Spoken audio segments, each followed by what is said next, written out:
Bonjour à vous, chers et choisis de Jésus. Débutons par réciter cette prière de Saint François d'Assise qui a été publiée par le cardinal Swinen, que je récite à chaque jour depuis plus de 40 ans. Seigneur, dans le silence de ce jour naissant, je viens te demander la paix, la sagesse, la force. Je veux regarder aujourd'hui le monde avec des yeux tout remplis d'amour, être patient, compréhensif, doux et sage, voir au-delà des apparences les enfants comme tu les vois toi-même, et ainsi ne voir que le bien à chacun. Ferme mes oreilles à toute calomnie, garde ma langue de toute malveillance, que seules les pensées qui bénissent demeurent en mon esprit, que je sois si bienveillant, si joyeux, que tous ceux qui m'approchent sentent ta présence. Revêts-moi de ta beauté, Seigneur, et qu'au long de ce jour, je te révèle. Et le message numéro 10 du deuxième volume a comme titre « Ta mission véritable, c'est l'amour ».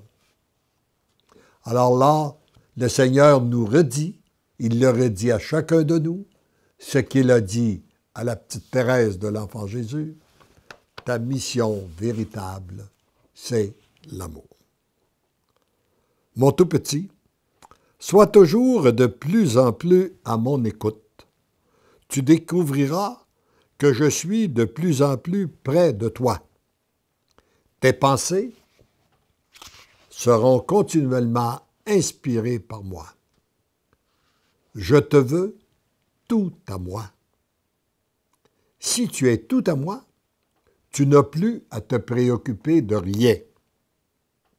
Car c'est moi qui te porte, c'est moi qui t'inspire, c'est qui te guide, qui te conduit et qui finalement qui s'active en toi.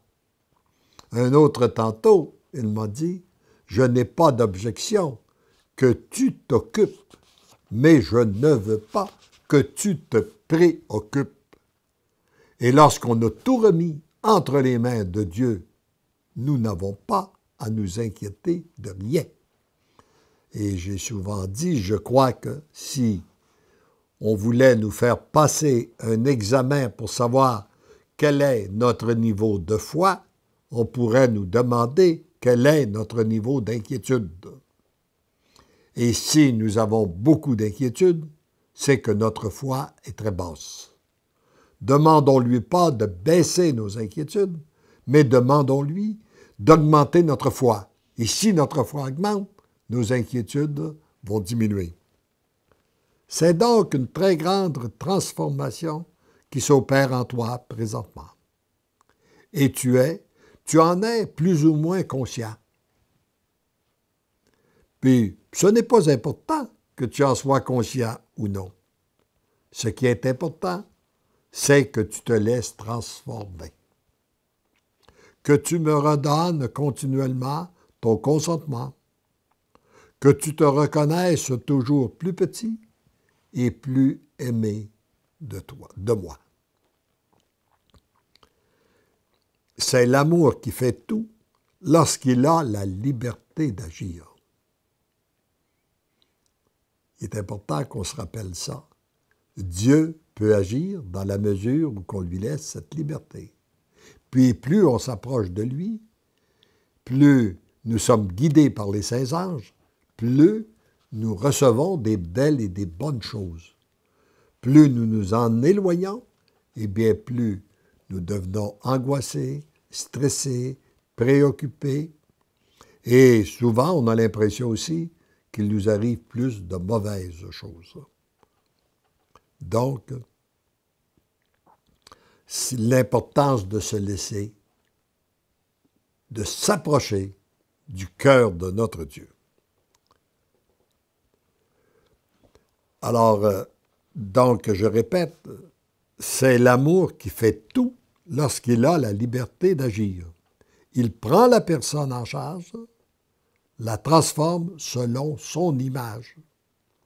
Une fois son image, bien imprégné dans la personne, c'est une multitude de personnes qui sont visitées dans l'invisible et aussi dans le visible, afin de solliciter leur consentement et se laisser transformer, toujours selon son image. Pensons seulement à ce qu'il a fait avec une mère Teresa, avec un Jean-Paul II, avec un Benoît XVI, avec un pape François, des gens, l'image de Dieu que l'humanité a reconnue à travers ces personnes. Ce processus va se continuer jusqu'à ce que la Terre entière soit totalement transformée. Il est important de souligner que la ou les missions confiées dans le visible se réalisent beaucoup plus par ce que la personne est, par ce qu'elle dit ou fait, comme créature à l'image de l'amour. Maintenant, voilà votre mission.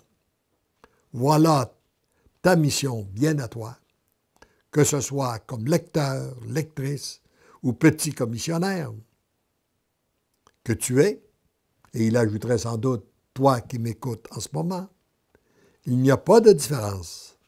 Vous êtes tous aimés du même amour pour devenir à votre tour l'amour. Follement vous êtes aimés, follement je vous aime. Alors, toi qui m'écoutes en ce moment, et qui, si tu cherches quelle est ta mission, eh bien, le Seigneur vient de te le dire, deviens un être